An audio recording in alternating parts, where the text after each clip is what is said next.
दोस्तों, आज की कहानी एक ऐसी लड़की की है जो रोज की तरह ऑफिस जाने के लिए अपने घर से निकलती है, मगर वो ऑफिस नहीं पहुंच पाती है।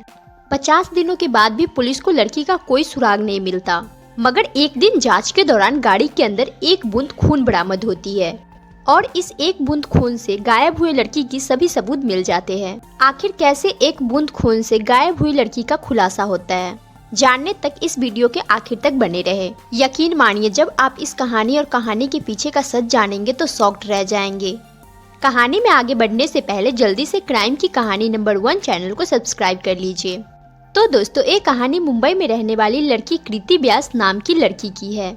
28 साल की कृति मुंबई के ग्रैंड रोड के आसपास अपने परिवार वालों के साथ रहा करती थी।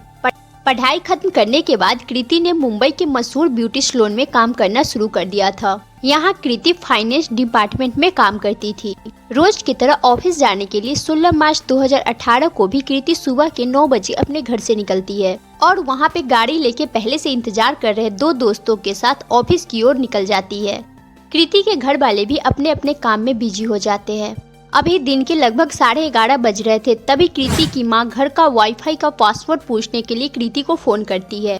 पिछली रात ही कृति घर के वाईफाई का पासवर्ड बदली थी। कई प्रयास के बावजूद कृति की मां कृति से संपर्क नहीं कर पाती है, क्योंकि कृति का दोनों फोन स्विच ऑफ आ रहा था। कृति की मां को लगता है कि कृति शायद काम में बिजी होगी, इसलिए उसने मोबाइल स्विच ऑफ कर लिया है। इसलिए वो भी कृति को फोन करना छोड़ देती है और अपने काम में लग जाती है। अब शाम हो चली थी। कृति के ऑफिस से वापस आने का समय हो चुका था, मगर वो समय से वो ऑफिस से वापस नहीं आती है। जब समय कुछ ज्यादा हो जाता है तो परिवार वालों को कृति की चिंता सताने लगती है और अब वो कृति के ऑफिस में फोन कर कृति के बारे में पता करते हैं।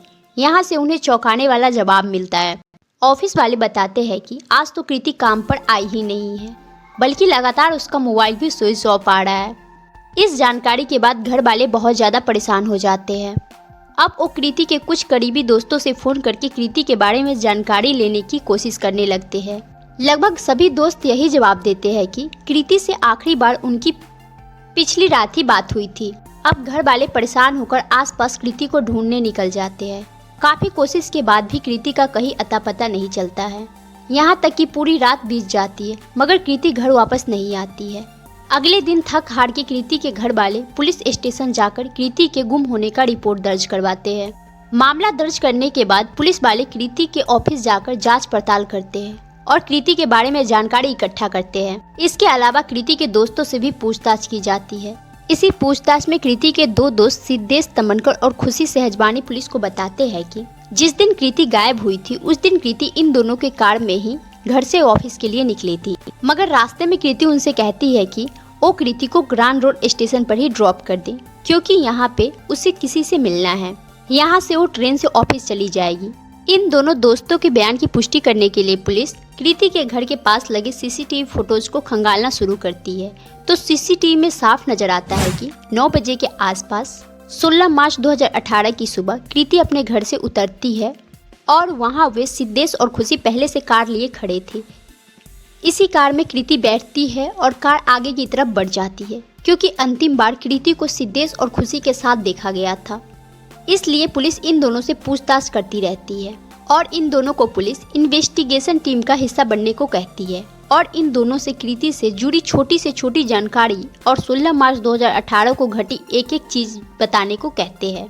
ये दोनों पुलिस की जांच में पूरा सहयोग करते हैं, क्योंकि कृति को आखिरी बार इन दोनों के साथ ही देखा गया था।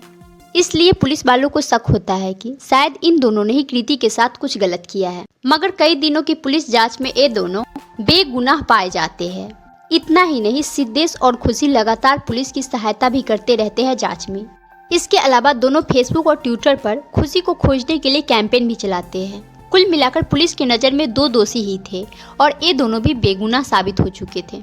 पुलिस के सामने अब चुनौती ये थी कि दिन बीतते जा रहे थे और कृति का कहीं भी अता पता नहीं चल रहा था। ये मामला देश भर में अब फैल चुका था, क्योंकि कृति जिस सैलून में काम किया करती थी वो मशहूर एक्टर फरहान अख्तर की एक्स वाइफ का ही था। जब कृति का कुछ दिनों तक पता नहीं चलता है तो कृति के दोस्त और ऑफिस वालों के अलावा फरहान अख्तर खुद भी कृति को ढूंढने का कैंपेन चलाते हैं।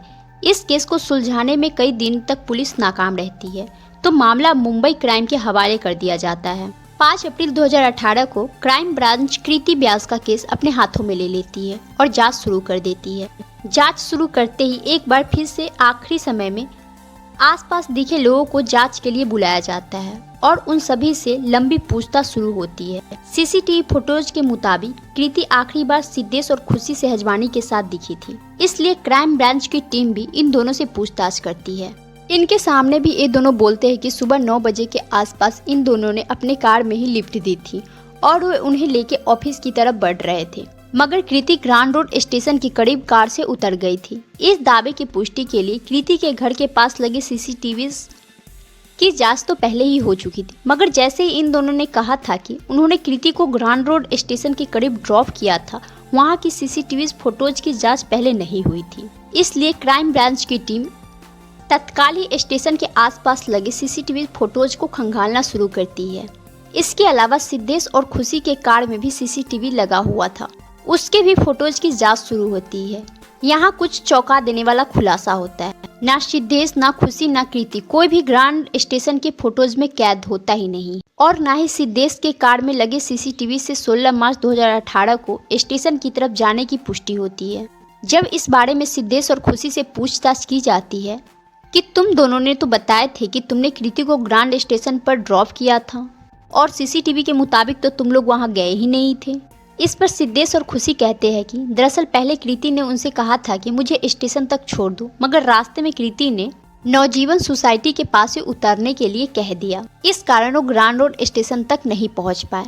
अब ये दोनों बार बार अपना बयान बदल रहे थे, इसलिए पुलिस वालों को शक होने लगता है और दोनों पर कड़ी नजर रखी जाने लगती है। इसके अलावा उनके फोन रिकॉर्ड्स की भी जांच की जाती है, मगर कहीं से भी कुछ सबूत नहीं मिलता और ये दोनों आजाद घूमते रहते हैं। अब कृति को गायब हुए लगभग 50 दिन हो चुके थे, मगर कहीं से भी कृति का अता पता नहीं था। ऐसा लगने लगा था कि शायद कृति के बारे में कहीं कुछ पता नहीं चलेगा, मगर पुलिस तो तभी एक रिपोर्ट मिलती है जिससे केस का पूरा रुख ही बदल जाता है। दरअसल जिस कार से आखिरी बार 16 मार्च 2018 को कृति, सिद्धेश और खुशी ऑफिस के लिए निकले थे, उस कार को पुलिस वाले शुरुआत में फॉरेंसिक लैब में भेज देते हैं। जब फॉरेंसिक लैब की रिपोर्ट आती है तो उसमें कहा जाता है कि कार की डिक्की में से खून की एक बूंद बरामद की गई है। जब इस खून का डीएनए टेस्ट किया जाता है और इसका मिलन कृति के माता पिता के सैंपल से किया जाता है तो दोनों मैच कर गया। उस खून में मौजूद एक बूंद खून कृति का था।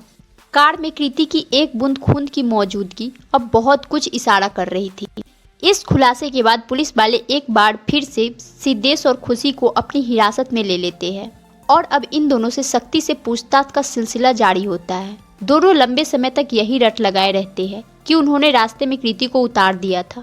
उन्हें नहीं पता था कि कृति कहाँ गई है, मगर जब पुलिस वाले कार के डिक्की में मौजूद खून के एक कतरे के बारे में पूछते हैं तो सिद्धेश और खुशी कोई सटीक जवाब नहीं दे पाते हैं और एक समय बाद पुलिस के सामने सच्चाई उगलना शुरू कर देते हैं। ये सच्चाई रूह कपा देने वाली थी। दरअसल कृति फाइनेंस मैनेजर के तौर पर काम करती थी, जबकि यहीं पे खुशी सेहजवानी कृति के जूनियर के तौर पे काम करती थी और सिद्धेश अकाउंट का काम कर रहा था। सिद्धेश यहाँ लंबे समय से काम कर रहा था और इसका परफॉर्मेंस भी ठीक ठाक था, मगर पिछले कुछ समय से वो अपना टारगेट अचीव करने में नाकाम हो रहा था। इसके अलावा उसके काम में भी गड़बड़ी आ रही थी। इसलिए कृति सिद्धेश को एक नोटिस जारी कर देती है और उसे कहती है कि 16 मार्च 2018 तक या तो अपना काम सुधार ले, नहीं तो उसकी नौकरी चली जाएगी। इस नोटिस के बारे में 28 साल का सिद्धेश अपने साथ काम करने वाली 42 साल की खुशी को भी बताता है। दरअसल खुशी पहले से शादीशुदा थी, मगर ऑफिस में वो सिद्धेश के साथ रिलेशनशिप में आ जाती है। जब कृति सिद्धेश को नोटिस जारी कर देती है तो खुशी को डर सताने लगता है कि सिद्धेश को कहीं कृति नौकरी से न निकाल दे और यहीं पे सिद्धेश और खुशी मिलकर खौफनाक प्लान बनाते हैं ताकि सिद्धेश की नौकरी बचाई जा सके। प्लान के मुताबिक ये दोनों कृति को फोन करते हैं और कहते हैं कि आज तुम हम दोनों के साथ ही कार से ऑफिस चलो। पहले रोजाना कृति ट्रेन से अपने ऑफिस जाया करती थी। इन दोनों के कहने पर कृति इन दोनों के साथ कार से जाती है। कृति के कार में बैठने के बाद ये दोनों कार को लेकर सुनसान इलाके में चले जाते हैं और रास्ते में कृति से कहते हैं कि वो सिद्धेश को नौकरी से ना निकाले। इस पर कृति जवाब देती है कि इस बारे में ऑफिस में मीटिंग में फैसला किया जाएगा। जब कृति की ओर से इन दोनों को इन मुताबिक जवाब नहीं मिलता है तो दोनों कार के अंदर ही कृति से लड़ने लगते हैं और इसी लड़ाई के बाद सिद्धेश और खुशी मिलकर दुपट्टे से कृति का गला घोट देते हैं और काफी देर तक गला दबाए रखते हैं। इसके कारण ही कृति के कार के अंदर ही मौत हो जाती है। कृति के मौत होने के बाद अब ये दोनों लाश को ठिकाना लगाने के प्लान में लग जाते हैं। उसके बाद कृति के लाश को कार के अंदर ही छोड़कर दोनों ऑफिस चले जाते हैं। फिर वहां से वापस आकर कार को एक सुनसान इलाके में ले जाते हैं और पहले तो कार के अंदर ही कृति के शव को 3 टुकड़े में काटते हैं और फिर 3 टुकड़ों को अलग अलग जगह पर फेंक देते हैं।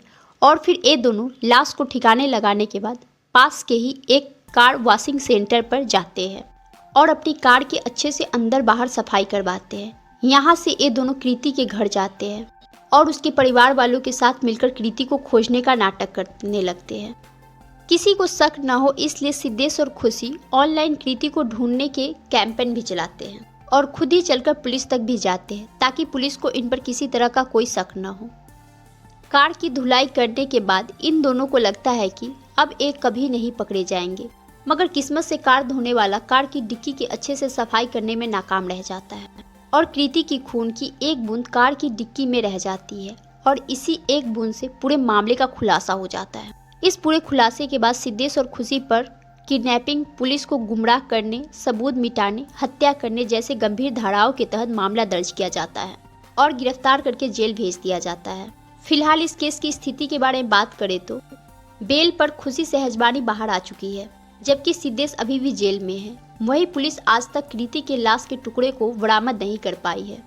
दोस्तों, इन दोनों को किए की सज़ा तो इन दोनों को अदालत में मिल जाएगी, मगर आपके अनुसार इन दोनों को क्या सज़ा मिलनी चाहिए कमेंट बॉक्स में ज़रूर बताएं। अगर आपको हमारी मेहनत पसंद आई हो तो इस वीडियो को लाइक ज़रूर करें और ऐसे वीडियो और देखने के लिए चैनल को सब्सक्राइब ज़रूर कर लें।